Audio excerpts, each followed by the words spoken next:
Walnut Hill Farm coming at you today.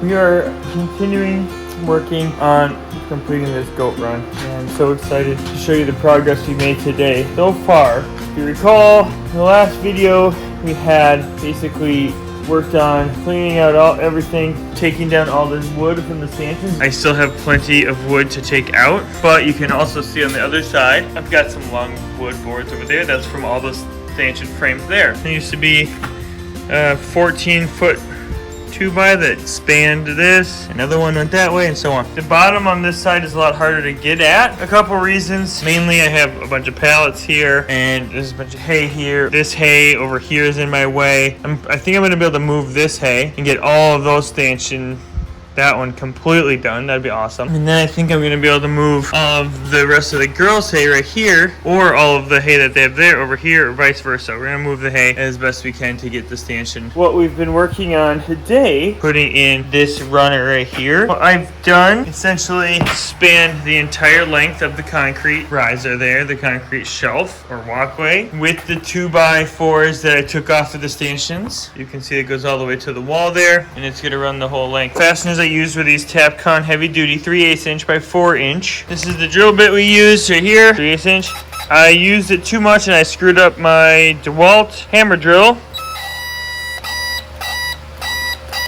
Not good. We had to stop. We got 3 holes left to do here, and then I've got like another probably half dozen to do here. So basically the plan would be, right where that hole is, we're going to tie in to the wall once it's made, and then we're going to come across here, probably to where that hole is, and make another wall similar to like that, and then there'll be a gate here like there was before. So what I'm going to do right now, which I'm not going to film since my hammer drill's broken, what I'm going to do is, I had taken out all the 2x from the other stanchion frames, but they have nails in it, so I have to go through. I'm going to try and pound out all those. I'm going to measure it up. The other thing we have to do also that's really important to make sure we do not forget is that on the south side, this part of the wall section here that ties into this, we want it to go at least that high, if not higher, because the goats will likely be able to climb on this. So I haven't decided exactly how we're going to solve that problem for them. They may not climb on it, I don't know yet, but at the very least I got to come up and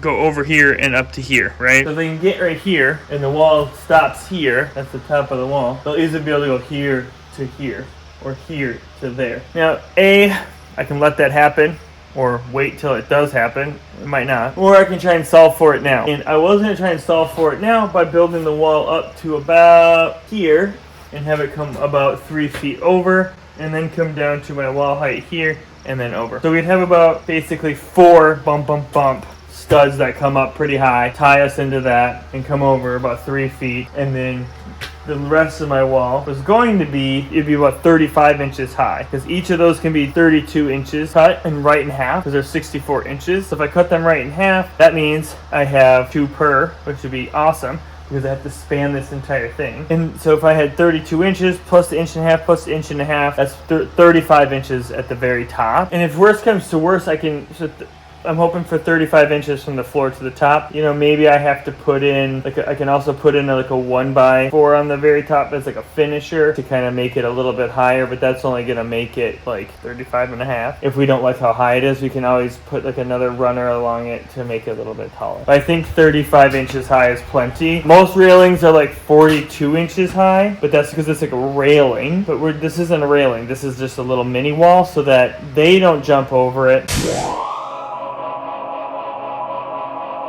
Alright, this finished product here. So here's the end of the night here. It's about 10:30. I'm gonna call it a night here. So far, when I left off, I was measuring the distance from the floor to the top of the walkway.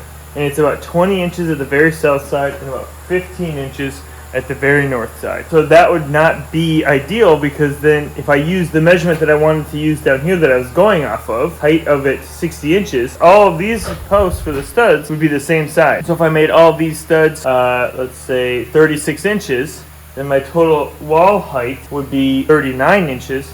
So down here it would be 59 inches, but then down there it would only be 54 inches. Still high enough, but not as high as I'd like it to be.